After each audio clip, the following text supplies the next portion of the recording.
தாதியர்களுக்கு மகப்பேற்று பயிற்சிகளை வழங்குவதற்கு ஆதரவாகவும் எதிராகவும் செயற்படும் தரப்புகளுக்கு இடையில் ஏற்பட்டுள்ள மோதல்கள் காரணமாக பல வைத்தியசாலைகளில் தொடர்ந்தும் வேலைநிறுத்த போராட்டம் இடம்பெறுகிறது.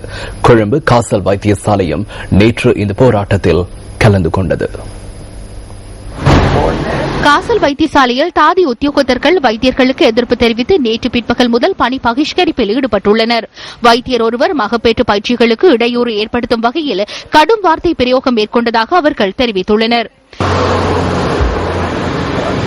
சிகிச்சைகளுக்காக கர்ப்பிணி தாய்மார்கள் இன்று காலை வைத்தியசாலைக்கு வருகை தந்த போதிலும் அவர்களுக்கு உரிய வைத்திய சேவைகள் இடம்பெறவில்லை.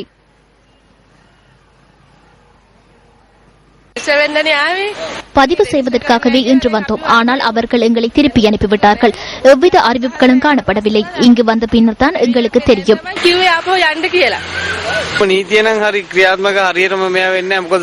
சட்டம் ஒழுங்காக செயற்படுவதில்லை. வேலை நிறுத்தம் முன்னெடுத்து நோயாளர்களை பராமரிக்க முடியாவிட்டால் அதில் உள்ள பயன் என்ன? எங்களுக்கு கவலையாக உள்ளது. பெரும் பிரச்சனைகளுக்கு மத்தியில் இங்கு வருகின்றோம். ஆகவே அவர்களின் கோரிக்கைகள் எதுவாக அமைந்தாலும் சாதாரண மக்கள் தொடர்பாகவும் சிந்திக்க வேண்டும். இந்த வைத்தியசாலையில் நாளொன்றுக்கு 50க்கும் அதிகமான பிரசவங்கள் இடம்பெறுகின்றன. அவசர சிகிச்சை பிரிவும் சிசு விசேட சிகிச்சை பிரிவும் இந்த வைத்தியசாலையில் காணப்பட்ட போதிலும் அந்த பிரிவுகள் தற்போது செயற்படவில்லை என்று அங்குள்ள தாய்மார்கள் தெரிவிக்கின்றனர். எவ்வாறாயினும் அதிகாரிகளுடனான கலந்துரையாடல்களின் பின்னர் இன்று மாலையுடன் போராட்டத்தை கைவிட்டதாக காசல் வீதி வைத்தியசாலையின் தாதியர்கள் தெரிவித்துள்ளனர். ஆனாலும் குர்நாகல் பொதுனா வைத்தியசாலையின் குடும்ப நல சுகாதார சேவை உத்தியோகத்தர்கள் மகப்பேற்று சிகிச்சைகளுக்காக தேவைப்படுகின்ற உபகரணங்களை வெளியிலிருந்து கொண்டு வந்தமைக்கு எதிர்ப்பு தெரிவித்து தாதியர்கள் நேற்று ஆரம்பித்த போராட்டம் இன்றும் தொடர்ந்தது. வைத்தியர்களும் பொது உத்தியோகஸ்தர்களும் முடிந்த அளவில் நோயாளர்களுக்கு சேவையாற்ற முயற்சித்தனர். தொழிற்சங்க செயற்பாடுகளை முன்னெடுத்தாலும் அந்த செயற்பாடுகள் இங்கு மிகவும் மோசமாக முன்னெடுக்கப்படுகின்றது. இது மிகவும் அநீதியான செயலாகும். பல நோயாளிகளின் வீடுகளுக்கு சென்றுள்ளனர். வைத்தியசாலையின் அவசர சிகிச்சை பிரிவுகள் உரிய வகையில் செயற்பட்டதாக அரசு சேவைகள் ஐக்கிய தாதி சங்கத்தின் குர்நாகல் கிளை செயலாளர் கிருஷாந்தி கங்கா தெரிவித்துள்ளார்.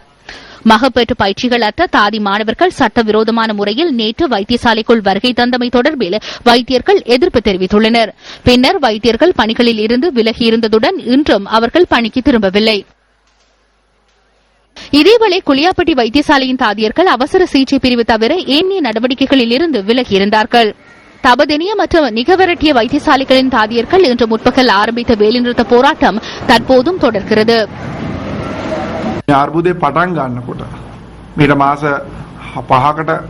5 மாதங்களுக்கு முன்னரே இந்த பிரச்சினை தொடர்பில் நாங்கள் கூறியிருந்தோம். இதனால் அப்பாவி நோயாளர்களே பாதிக்கப்படுகின்றனர். அவ்வாறு நோயாளர்களுக்கு அசாதாரணம் ஏற்படுத்தப்பட்டிருக்குமாயின் குறித்த தொழிற்சங்கமும் சுகாதார அமைச்சும் பொறுப்பேற்க வேண்டும். අදාළ වෘත්ති සංගමයක් අනෙක් පැත්තෙන් සෞඛ්‍ය අමාත්‍යාංශය බාරගත යුතු තියෙනවා. ඔය කාරණය තාක්ෂණික කාරණයක්, වෛද්‍ය විද්‍යාත්මක කාරණයක්. இது தொழில்நுட்பத்துடன் தொடர்புபட்ட விடயமாகும். இதனை அமைச்சருக்கோ ஏனையவர்களுக்கோ செய்ய முடியாது. அந்த துறையில் நிபுணத்துவம் வாய்ந்தவர்களுக்கே செய்ய முடியும். இந்த பிரச்சனை ஏற்பட்டவுடன் அது தொடர்பாக ஆராய நிபுணர் குழு அமைத்தோம். மகப்பேற்றின் போது சிகிச்சை அளிக்கும் போது வைத்தியர்கள், தாதியர்கள், குடும்ப நல சுகாதார உத்தியோகத்தர்கள் ஒன்றிணைந்து குழுவாக செயற்பட வேண்டும். ஆகவே இதனை அவ்வாறே தீர்க்க வேண்டும். කණ්ඩායම් හැඟීමෙන් කරන කාර්යයක්. ඒක නිසා එවැනි ගැටලු